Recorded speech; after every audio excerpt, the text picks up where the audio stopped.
हम सब ने 100 स्वर गायत्री मंत्र का जाप किया। गायत्री मंत्र का हिंदी अर्थ होता है उस प्राण स्वरूप, सुख स्वरूप, श्रेष्ठ, तेजस्वी, पाप नाशक जो परमात्मा है, जो सुपर पावर है, जिनको आप किसी भी नाम से जानते हो, चाहे उसको आप परम पूज्य गुरुदेव कहते हो, अपने माता पिता कहते हो, या ईश्वर कहते हो, खुदा कहते हो, गॉड कहते हो, कि तू ही राम है, तू रहीम है, तू करीम कृष्ण खुदा हुआ, तू ही वाहे गुरु, तू ही ईसा मसीह, हर नाम तुझ में समा रहा। आप उनको किसी भी नाम से जानते हो, उनसे हम प्रार्थना करते हैं, हे परमात्मा, हे परमात्मा, हे परमेश्वर, हे जगत को चलाने वाले, हमारी बुद्धि को सही दिशा की ओर प्रेरित करे, हमारी बुद्धि को सही दिशा की ओर प्रेरित करे, है ना। हम किसी भी जाति धर्म को मानने वाले लोग हों, दुनिया के किसी भी कोना में रहते हो, तो किसी न किसी भाषा में, किसी न किसी रूप में हम अवश्य परमात्मा से प्रार्थना करते हैं कि हे परमात्मा, हमारी बुद्धि को सही दिशा की ओर प्रेरित करे, हे परमात्मा, हमारी बुद्धि को सही दिशा की ओर प्रेरित करे। ऐसा हम सब परमात्मा से हमेशा प्रार्थना करते। एक छोटी सी कहानी कह के अपनी बात को शुरू करते हैं। स्वामी विवेकानंद जी का जन्म दिवस आ रहा है, 12 जनवरी, युवा दिवस के रूप में हम सब मनाते हैं। एक व्यक्ति स्वामी विवेकानंद जी के पास पहुंचे, युवा भाई, अभी का युवा ऊर्जावान होता है, ताकतवर होता है, बुद्धिवान होता है, लेकिन बुद्धि को सही दिशा की ओर लगाना है, इसका थोड़ा अभाव होता है ना। तो अब देखिए, तो वो युवा पहुंचता है स्वामी विवेकानंद जी के पास और पहुंच के कहता है, स्वामी जी, हम पूरा शक्ति लगाते हैं, पूरा मेहनत करते हैं, पूरा परिश्रम करते हैं, है ना, दिन रात एक करके मेहनत करते हैं, लेकिन फिर भी हमको सफलता नहीं मिल रही है, फिर भी हमको सफलता नहीं मिल रही। स्वामी विवेकानंद जी को वो कहते हैं, आप हमको कुछ बताइए जिससे कि हम जो मेहनत कर रहे हैं हमको सफलता मिले।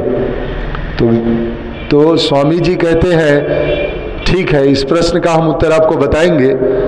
वो तो विश्राम की अवस्था में थे। बोले कि देखिए, पहले एक छोटा सा आप काम करिए। मेरा एक, उनके आश्रम में एक पालतू कुत्ता था। वो बोलते हैं कि ये जो पालतू कुत्ता है, इसको आप थोड़ा सा पहले घुमा करके 1-2 किलोमीटर उधर घुमा करके लाइए। उसके रस्सी को पकड़ा दिए उनके हाथ में, बोले घुमा करके लाइए, है ना।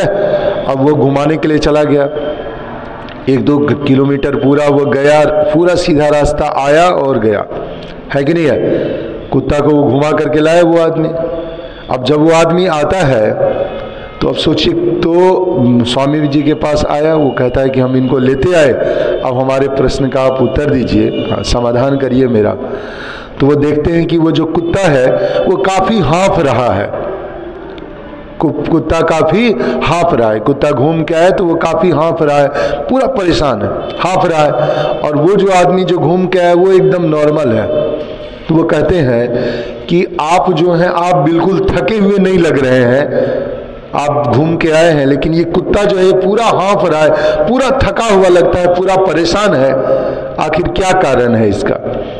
तो वो आदमी कहता है कि देखिए स्वामी जी, हुआ कि हम तो रास्ते में सीधा सीधा जा रहे थे, लेकिन ये कुत्ता जो है कभी इधर दौड़ता था, कभी उधर दौड़ता था, कभी इधर दौड़ता था, कभी उधर दौड़ता था, जो दिखाई पड़े उसी के पीछे दौड़ जाता था, है ना।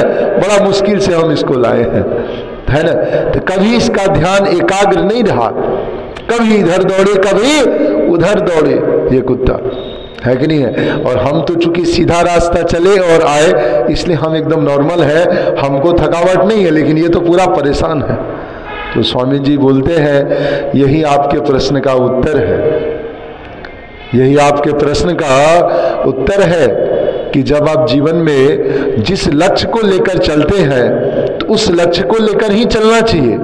लेकिन जब हम सब कोई लक्ष्य को लेकर चलते हैं, आगे बढ़ते हैं, तो हमको कभी कुछ दिख गया, थोड़ा उसके पीछे भाग गए, थोड़ा इधर कुछ दिख गया, थोड़ा इसके पीछे भाग गए, थोड़ा इसके पीछे भाग गए। यानी एक हमारा जो लक्ष्य होता है फिक्स रहता है, वो फिक्स नहीं है, बदलते रहता है। तो पहला काम करना है कि जीवन में एक लक्ष्य का निर्धारण होना चाहिए और उसी के पीछे हम सबको चलना चाहिए, हम सबको मेहनत करना चाहिए, तो सफलता अवश्य मिलेगी, सफलता अवश्य मिलेगी।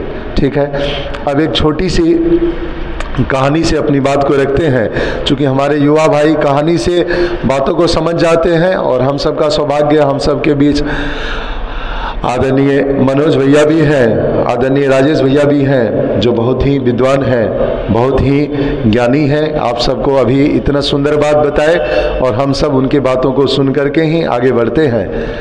अब एक छोटी सी कहानी से अपनी बात को रखते हैं। ये गुरुदेव का लिखा हुआ कहानी है, हम तो मैसेंजर के रूप में आपके सामने पढ़ रहे हैं। हमारे गुरुदेव पंडित श्री राम शर्मा आचार्य जी, जो गायत्री परिवार के संस्थापक हैं, 3200 से अधिक सिर्फ पुस्तक लिखे। अब सोचिए, अब कैसा पुस्तक, तो हमारे जीवन में जितनी भी समस्याएं हैं उन समस्याओं के समाधान के लिए पुस्तक। अब कोई समस्या हो जाए, अब आपको आश्चर्य आप महसूस करिएगा, आपको जीवन में सबके कुछ न कुछ समस्या रहता है। अखंड ज्योति पुराना भी कहीं रखा रहता है, आपको जो भी समस्या है, कोई पेज पलटा लीजिए, कोई पेज रेंडम, आप कोई पेज पलटा लीजिए, उस पेज को आप पूरा पढ़िए, आपको लगेगा कि आपके समस्या का समाधान मिल गया। इतने बड़े जादूगर हैं हमारे गुरुदेव, यानी आपकी समस्या का समाधान हर एक पेज में लिखा हुआ है। आप आश्चर्यचकित हो जाइएगा कि वही पेज कैसे पलटा। तो गुरुदेव है ना, गुरुदेव बोलते हैं कि मैं व्यक्ति नहीं विचार हूँ, तो तू विचार है कि नहीं। उनका अभियान ही है विचार क्रांति अभियान, है ना। मानव को का जो विचार जो अभी बदल रहा है, दूषित हो रहा है, उसको बदलने का ही अभियान है कि नहीं है। अब पहले कोई चीज़ में युद्ध से बदला जाता था, बड़ा समस्या है। अभी देखिए शरीर वही है, लेकिन हमारा जो विचार है दूषित हो गया। एक हम लोग यहाँ नाटक किए थे, आगे बहुत कार्यक्रम था, वार्षिकोत्सव कार्यक्रम, तो युवा मंडल की टीम नाटक की थी, बहुत बड़ा नाटक हुआ था। तो कार्यक्रम में यही सामने बहुत बड़ा मंच बना था, आज से हो गया 15 साल पहले की घटना। तो उसमें एक नाटक हम लिखे थे, उसका एक लाइन था विचार में, तो एक राजकुमार जी के मूवी से लिए थे कि उसमें था कि ना तलवारों की धार से न गोलियों की बौछार से, न तलवारों की धार से न गोलियों की बौछार से, है ना। और आज के युवा बदलेंगे सिर्फ गुरुदेव के विचार से, सिर्फ गुरुदेव के विचार से। ये लाइन उनमें आया था, तो ऐसे याद आ गया। अब एक छोटी सी घटना से ये गुरुदेव की बात आपको हम सुनाते हैं कि कर्म बड़ा या भाग्य बड़ा, कर्म बड़ा या भाग्य बड़ा। अब बहुत लोग भाग्य पे विश्वास करते, भाग्य साथ देगा तो कुछ भी हो जाएगा, अब कर्म नहीं करें तो क्या होगा, बड़ा मुश्किल हो जाएगा। तो उस पर गुरुदेव जो लिखे हैं उनकी बात को हम सुनाते हैं। तो एक बार देवर्षि नारद, नारद का नाम आप सुने हैं, देवर्षि नारद बहुत ही विद्वान आदमी है ना। तो ब्रह्मा जी के मानस पुत्र हैं। देवर्षि नारद जी भगवान विष्णु के पास पहुंचते हैं। किनके पास पहुंचते हैं? भगवान विष्णु के पास, नारायण के पास। उनका स्वभाव ही है, हमेशा करते हैं नारायण नारायण। कुछ प्रश्न रहता है, कोई समस्या रहता है, तो एक ऐसे संत हैं जो किन्हीं के पास कभी भी पहुंच सकते हैं, उनको कोई रोक टोक नहीं है, तीनों लोक में भ्रमण करते रहते हैं हमेशा। तो देवर्षि नारद जी पहुंचे, भगवान के पास पहुंच गए, भगवान विष्णु के पास पहुंच गए।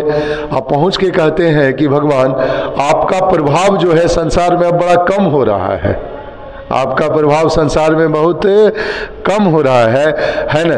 आपकी बनाई हुई धरती पर जो है, जो लोग सच्चाई के रास्ते पर चलते हैं, जो लोग सच्चाई के रास्ते पर चलते हैं, वो अभी सफलता कम पा रहे हैं। नारद जी कहते हैं कि जो लोग सच्चाई के रास्ते पर चलते हैं उनका भला नहीं हो रहा है, लेकिन जो लोग अधर्म के रास्ते पर चलते हैं, बुराई के मार्ग पे चलते हैं, ऐसे अधर्मी लोग, पापी लोग हर दिन प्रगति कर रहे हैं, उनका प्रश्न है देवर्षि नारद जी का, गुरुदेव ने लिखा है, हम संदेश वाहक के रूप में पढ़ रहे हैं। उन्होंने कहा, आपकी इस धरती पर आपका प्रभाव कम हो रहा है। जो लोग धर्म के मार्ग पर, सच्चाई के मार्ग पर चलते हैं, है ना, जो लोग धर्म के मार्ग पर, सच्चाई के मार्ग पे चलते हैं, उनका भला नहीं हो पा रहा है। और जो लोग अधर्म के मार्ग पे चलते हैं, बुराई के मार्ग पे चलते हैं, हर दिन उनकी प्रगति हो रही है, उनका विकास हो रहा है। ऐसा हम लोगों को भी लगता है, आसपास में देख करके लोग बड़ा बुराई कर रहे हैं, है ना, लेकिन बड़ा उनका विकास हो रहा है, डेवलपमेंट हो रहा है। अब भलाई के मार्ग पे कम डेवलपमेंट हो रहा है ना। इस पे गुरुदेव लिखे भी हैं संकल्प सूत्र में कि अनीति से प्राप्त सफलता की अपेक्षा नीति पे चलते हुए असफलता को सिरोधार्य करेंगे। तो गुरुदेव का वचन है।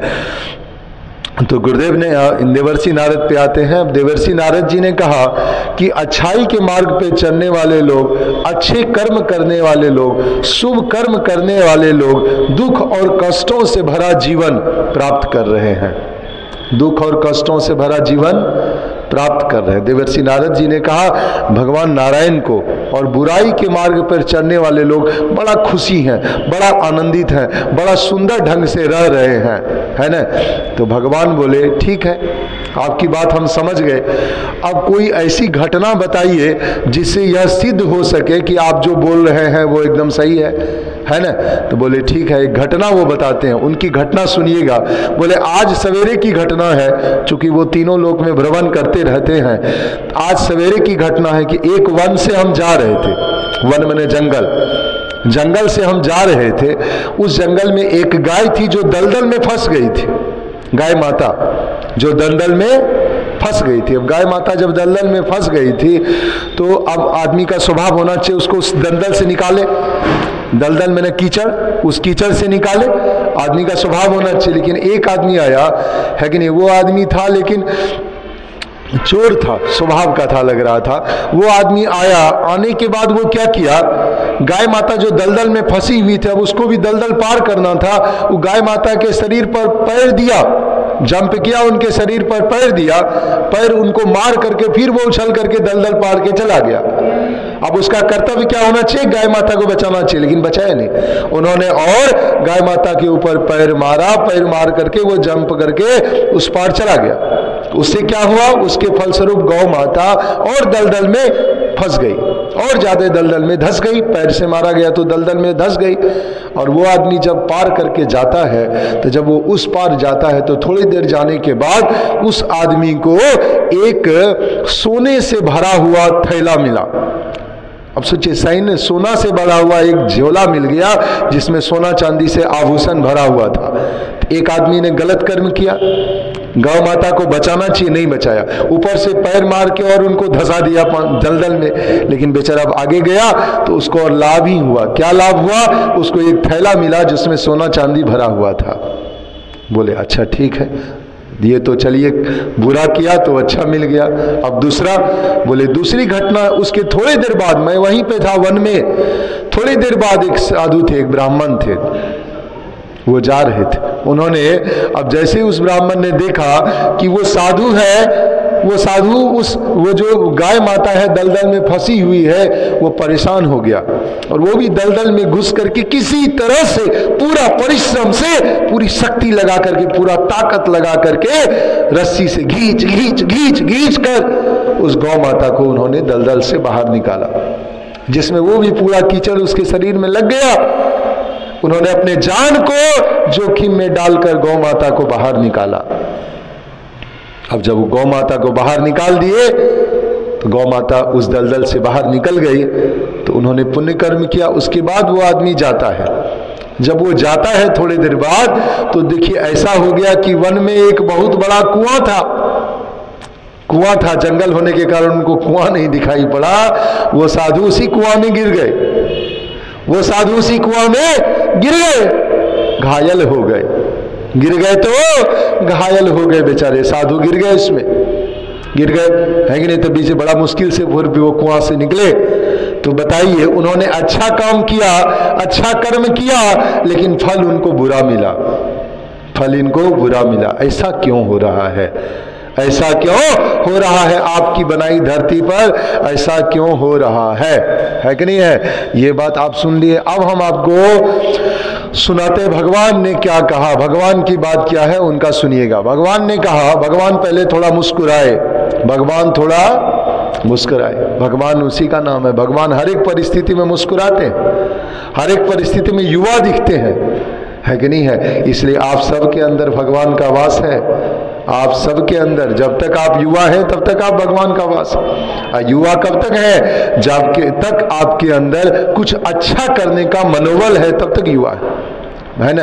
अब 1 जनवरी में हमारे आदरणीय डॉक्टर साहब का जो स्पीच आया था, उन्होंने कहा था जो 70 साल के या 80 साल के क्यों ना हो, है ना, उनके अंदर कुछ अच्छा करने का अगर जुनून है, जज्बा है, जोश है, शक्ति है, भाव है, गुरुदेव का भाव अगर उसके अंदर उमड़ता है तो वो युवा है, वो युवा है कि नहीं है? नहीं तो उम्र से युवा नहीं होता है। ऐसा नहीं कि 17-18 साल के हैं, हमारा स्वभाव हो गया बूढ़ा जैसा, चुपचाप बैठे हैं, कुछ अच्छा करने का भाव नहीं है, तब तो आप युवा नहीं है। अब आ जाइए, नारद जी का बात भगवान सुन लिए, भगवान मुस्कुराए। भगवान नारायण मुस्कुराते हैं, और मुस्कुरा करके उनका जो लाइन है जो गुरुदेव ने लिखा है वो आपको हम सुनाते हैं।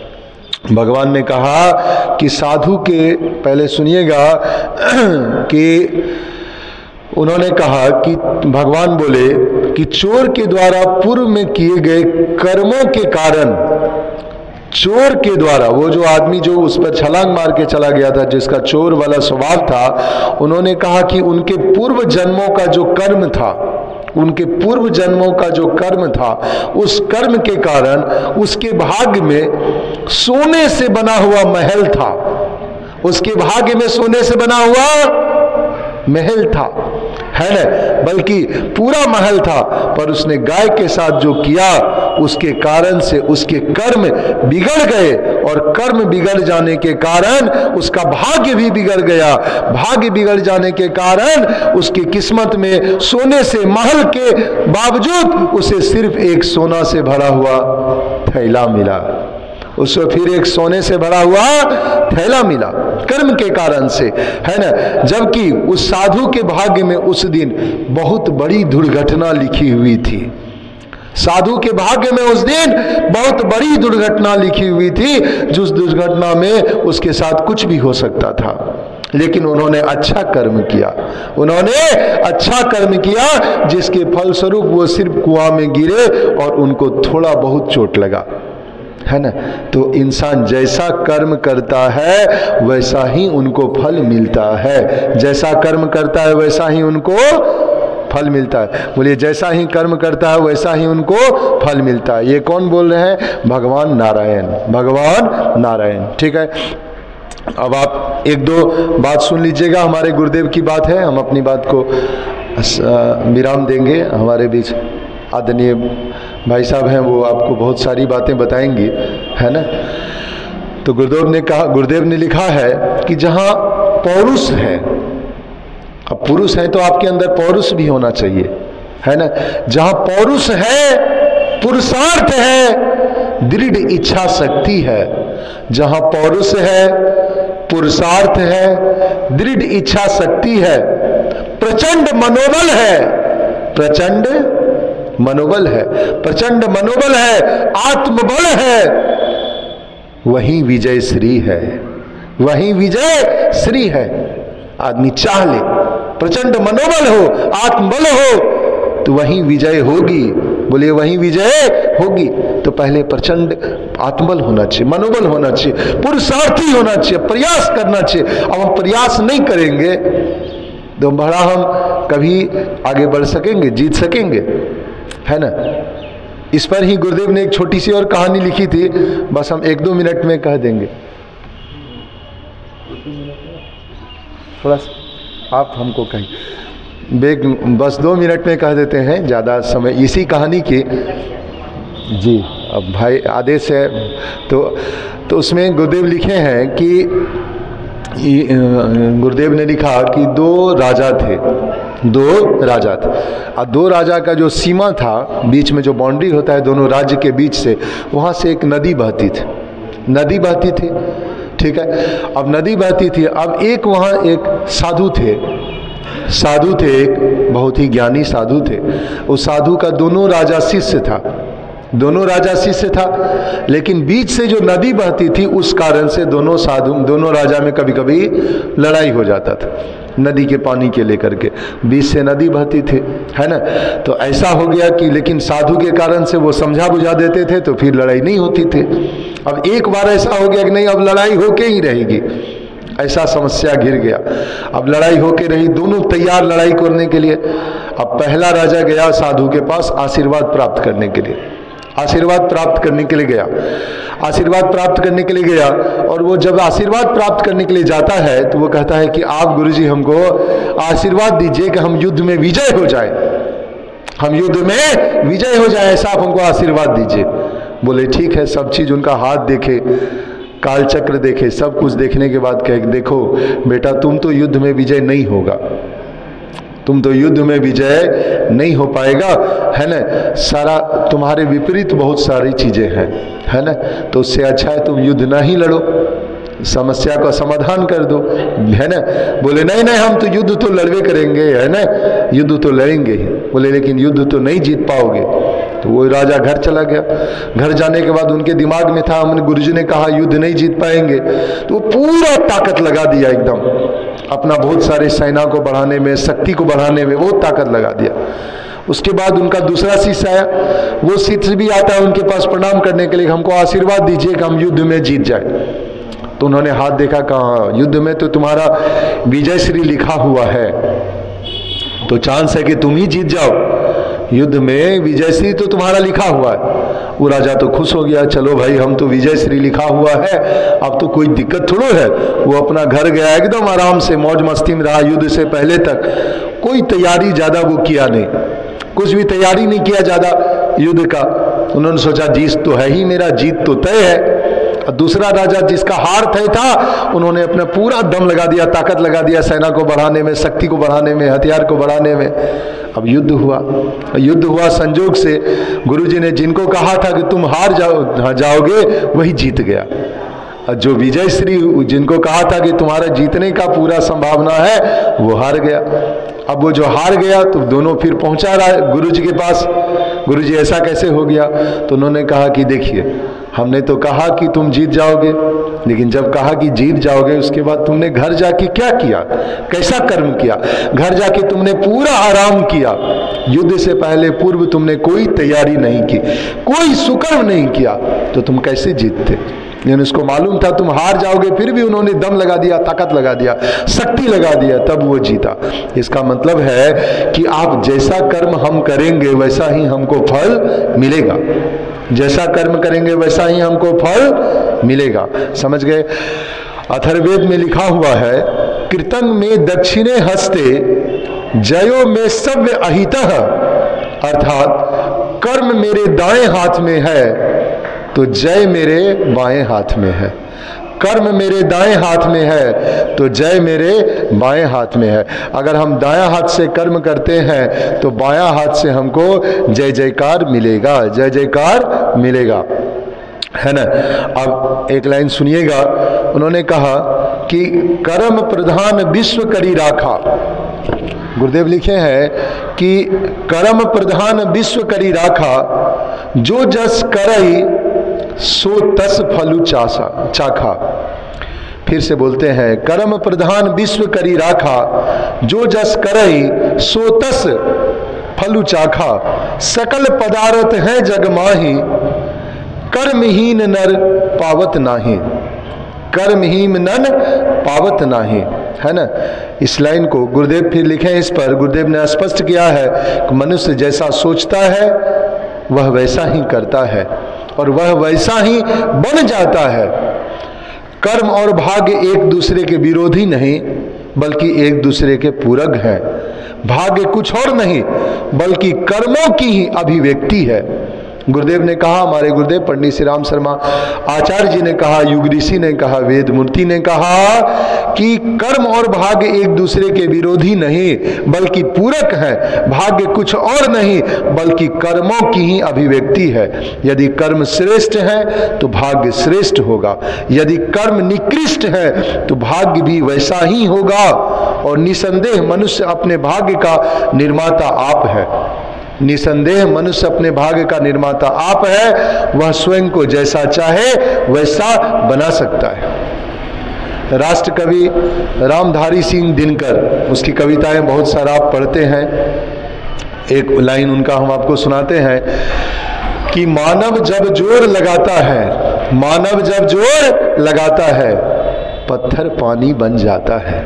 मानव जब जोर लगाता है पत्थर पानी बन जाता है। सच है विपत्ति जब आती है कायर को भी दहलाती है। सच है विपत्ति जब आती है कायर को भी दहलाती है। सूरमा नहीं विचलित होते, सूरमा युवाओं को कहा गया है, सूरमा नहीं विचलित होते, क्षण एक नहीं धीरज खोते, क्षण एक नहीं धीरज खोते। विघ्नों को गले लगाते हैं, विघ्नों को गले लगाते हैं, कांटों में राह बनाते हैं। विघ्नों को गले लगाते हैं, कांटों में राह बनाते हैं। जो आ पड़ता सब सहते हैं, उद्योग निरत रहते हैं। जो आ पड़ता सब सहते हैं, उद्योग निरत सब रहते हैं। यानी किसी भी परिस्थिति में, विपरीत परिस्थिति में भी वो घबराते नहीं है।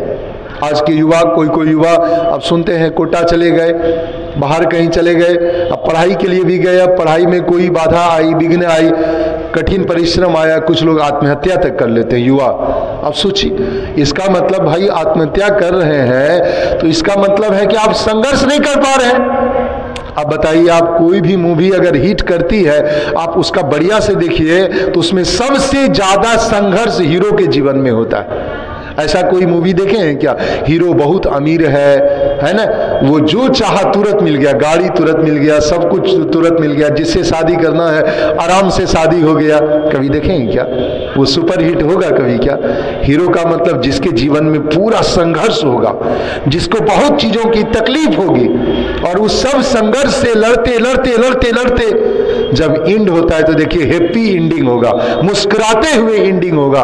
तो हम तो अपने जीवन के हीरो बने ना, युवा है तो अपने जीवन के हीरो बने, अपने जीवन को कोई गलत कार्य में नहीं लगाए। अब युवा है, हम कभी गलत चीज खा लेंगे, गुटखा खा लेंगे, भाई छी, अधिकार है युवा पे। शराब पी लेंगे, अधिकार है युवा पे। अरे भाई, युवा है तो बलवान बनेंगे, युवा है तो शक्तिवान बनेंगे, युवा है तो ताकतवर बनेंगे, युवा है तो क्या दांत गला लेंगे क्या? युवा है तो क्या गाल गला लेंगे क्या? युवा है तो पेट को खराब कर लेंगे क्या? मेरे गुरुदेव एक गीत लिखे हैं, नशा न करना मान लो कहना, प्यारे भाई बहना होगी बड़ी खराबी, होगी बड़ी खराबी।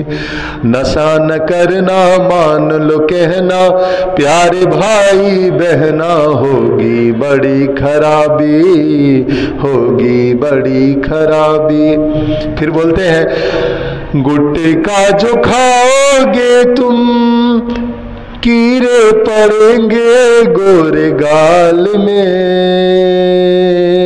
अब बताइए कि अगर कीड़ा पड़ जाए गाल में, भाई ऐसा गलत काम कभी करें क्या?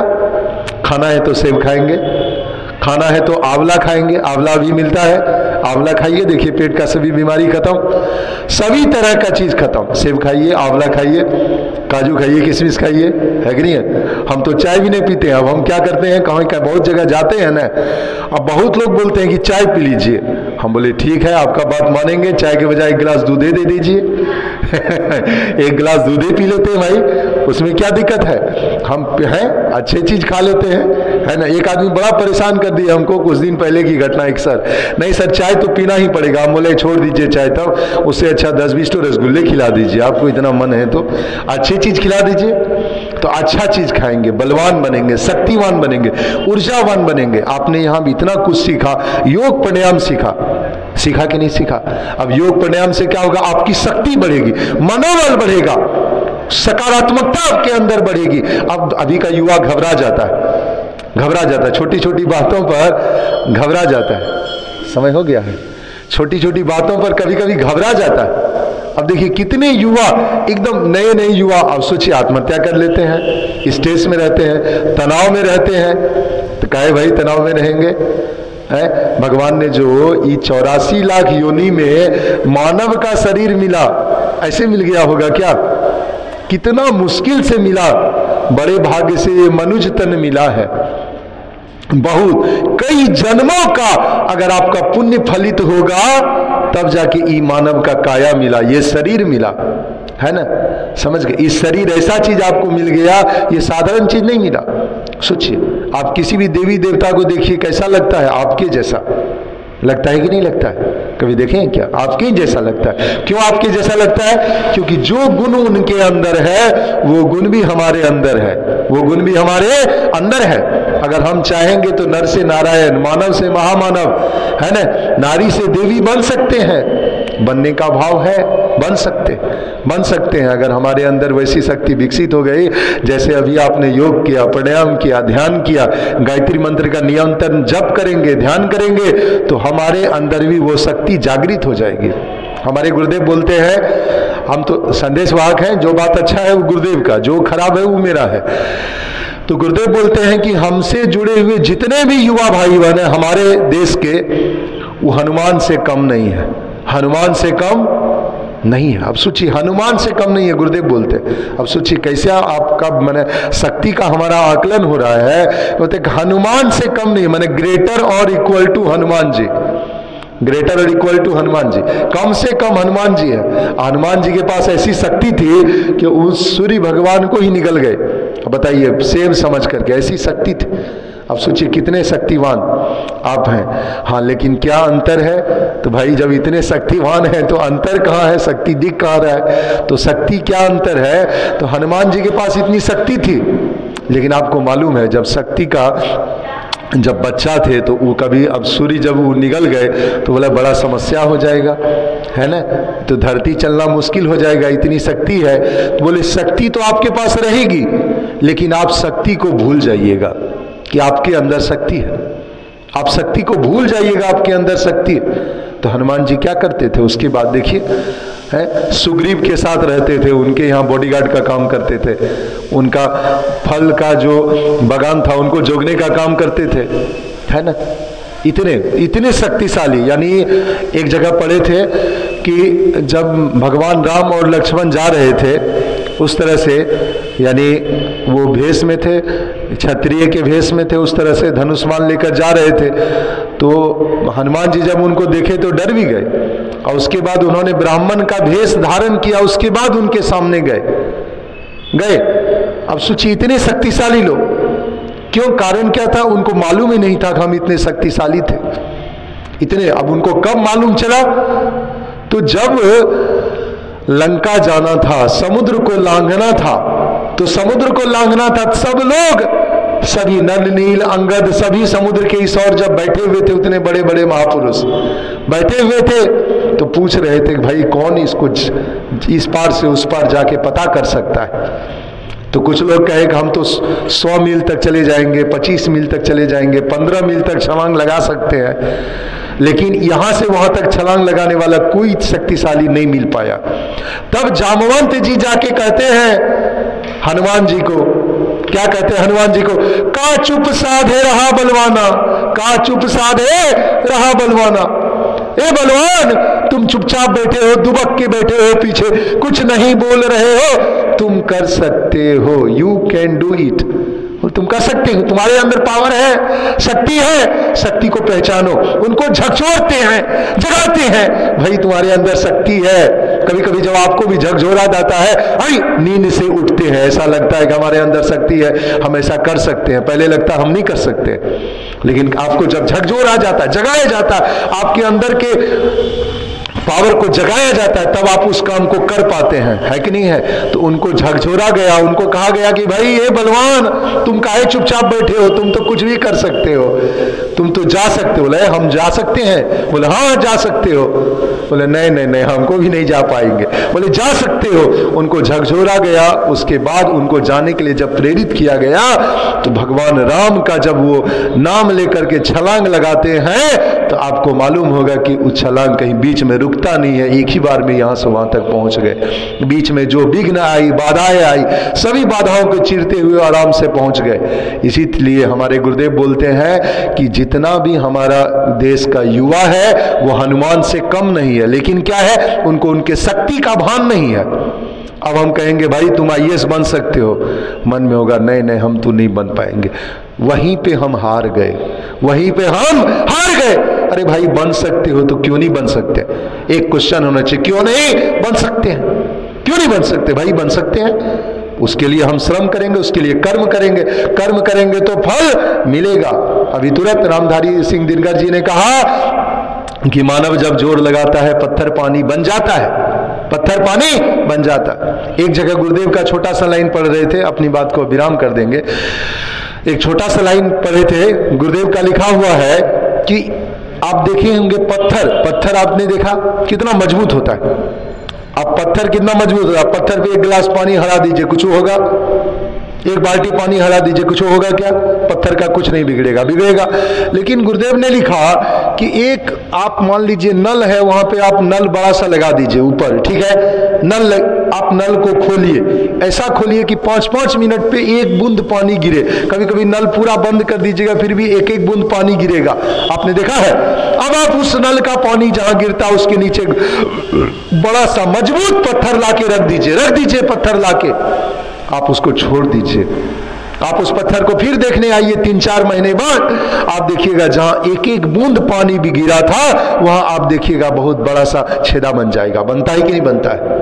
बनता है कि नहीं बनता है? इसका मतलब है मानव जब जोर लगाता है पत्थर पानी बन जाता है। मानव जब जोर लगाता है पत्थर पानी बन जाता है। जोर लगाइएगा तब ना भाई, शक्ति लगाइएगा तब ना, पावर लगाएंगे तब ना। अब पहले हार मान जाएंगे तो कभी बन पाएंगे क्या? बन पाएंगे क्या? अब 1-2 भाई, युवा भाई मिले, थोड़े दिन पहले की एक घटना बताते हैं। एक युवा भाई था यहाँ का, जो हमारे यहाँ का आता था। ये युवा भाई बहन में एक लड़का था रवि नाम का, वो लड़का हमको मिला, वो लड़का इंस्पेक्टर बन गया है, वो लड़का हमको मिला। वो लड़का कहा सच बोलते हैं, गुरुदेव का आश्रम है, उनका स्पीच बोलते हैं, उनका स्टेटमेंट, हम कुछ नहीं है, हम तो साधारण लोग हैं। हमने पहले कहा कि हम लोग जो भी करते हैं गुरुदेव की प्रेरणा है।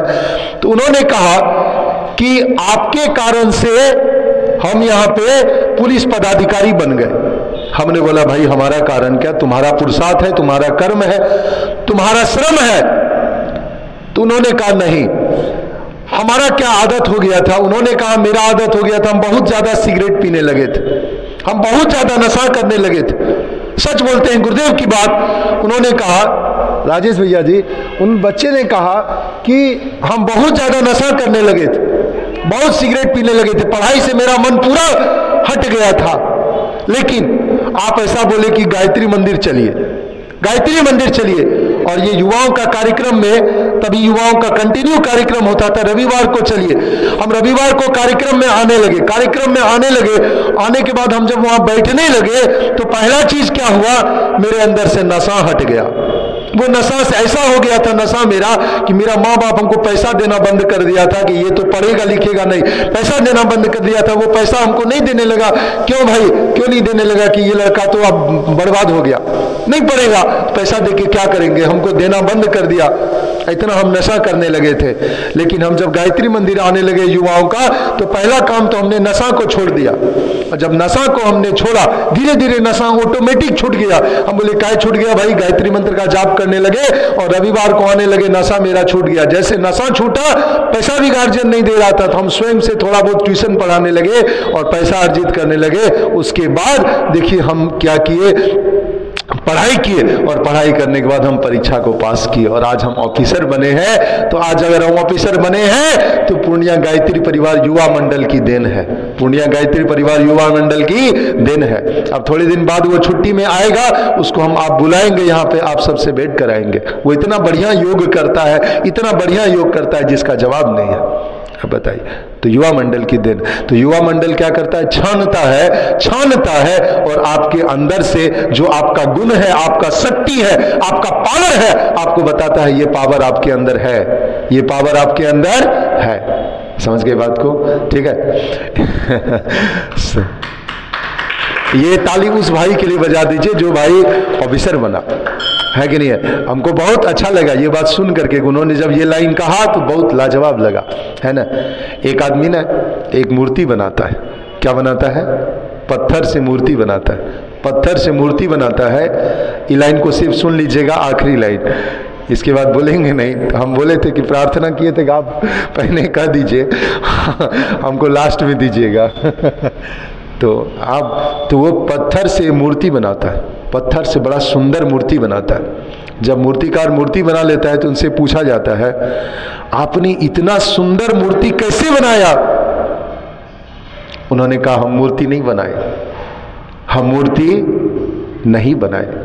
हमने क्या किया, ये जो पत्थर था ना, टेढ़ा मेढ़ा फालतू पत्थर था, इसमें से जो अवांछनीय पत्थर था उसको हमने छांट के खाली निकाल दिया, छांट के खाली निकाल दिया। अब देखिए, एक पत्थर टुकड़ा कहीं रखा हुआ है तो मूर्तिकार क्या करता है? छेनी हथौड़ी से मार मार के खाली उसमें से जो फालतू पत्थर होता है उसको निकाल देता है और उसी के अंदर में मूर्ति छुपा हुआ रहता है। छुपा हुआ रहता है कि नहीं रहता है? छुपा हुआ रहता है कि नहीं रहता? बताइए। तो आपके अंदर वो महामानव छुपा हुआ है, आपके अंदर वो महापुरुष छुपा हुआ है, आपके अंदर वो ऑफिसर छुपा हुआ है जो समाज में जहां भी जाएगा अच्छा काम करेगा। आपके अंदर वो डॉक्टर इंजीनियर छुपा हुआ है कि आप जहां भी जाइएगा वहां अच्छा काम करिएगा।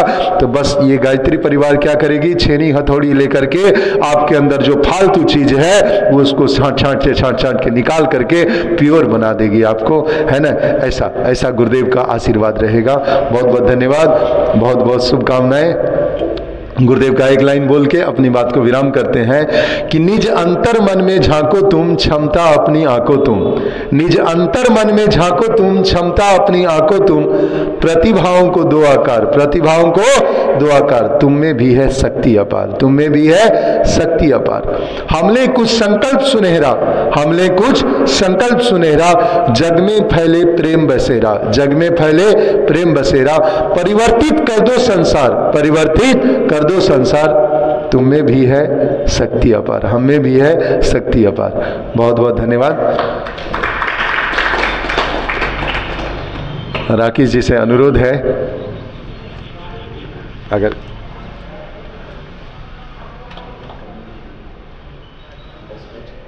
हाँ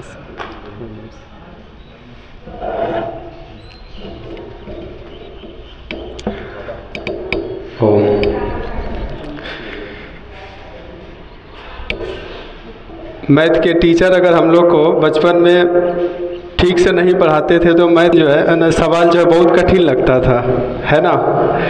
और जब टीचर सही मिलने लगे, बड़े से बड़े समस्याओं को जो है बहुत सरल से यानी एकदम इजी से जो है सॉल्व करते चले गए। और जब इंटर में आए तो सर चूँकि मैथमेटिक्स के विद्वान आदमी हैं तो बहुत सारे जो है क्वेश्चंस को बहुत अपने इजी वे में आसान तरीके से जो है वो सूत्र दिए और हम लोग बहुत सारा चीज़ उनसे सीखे। उसी तरह जीवन की जो कठिन समस्याएं हैं, है ना, अभी के तौर पर युवाएं जो भटक रहा है उसकी ऊर्जा जो है अलग अलग दिशाओं में जा रही है, उनको समेट करके जो है एक निश्चित डायरेक्शन में कैसे लगाए, ये सारे महत्वपूर्ण सूत्र अभी सर ने दिए। हम लोग अवश्य ही इसका पालन करें, अपने जीवन में उतारें। जी चूँकि समय बहुत हो गया है, आगे संडे को 12 जनवरी पड़ता है, उस दिन जी युवा दिवस के रूप में जो है स्वामी विवेकानंद के जन्मदिन को हम लोग युवा दिवस के रूप में मनाते हैं। उस दिन यहाँ भव्य प्रोग्राम का आयोजन किया जाएगा। उस दिन आप लोग इतने संख्या में आए, आपको तो लाभ हो ही, आपके साथी संगी जो भी है उनको भी लाभ हो। और भी उस दिन है ना, सर तो रहेंगे ही, और भी विद्वान लोग आएंगे। आप लोग को जो है बहुत सारे चीज़ सीखने के लिए उस दिन मिलेगा, है ना। 18 साल के उम्र में खुदीराम बोस को फांसी का सज़ा जो है दिया गया था, मात्र 18 वर्ष। और कहा जाता था कि वो भगवत गीता पढ़ते थे, है ना। उनको जब फांसी दिया जा रहा था तो उनके हाथ में भगवत गीता था। 23 साल के उम्र में भगत सिंह को फांसी दिया गया था, है ना। और कहा जाता था कि जब जेल में रखा गया था तो 64 दिन तक जो है वो भोजन का त्याग कर दिए थे, यानी अंग्रेज का अन्न जल नहीं खाते थे, ठीक है।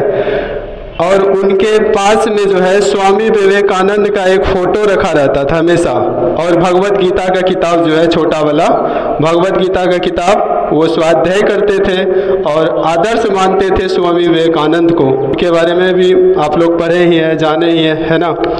तो ऐसे आदर्श युवा, ऐसे शक्तिशाली युवा जो भारत को ही नहीं पूरे विश्व को एक नई दिशा, एक नई जीवन जीने की जो है कला के बारे में बताए, ऐसे स्वामी विवेकानंद का जन्मदिन को हम लोग उत्साहपूर्वक मनाए। ये तब होगा जब गायत्री शक्तिपीठ आए।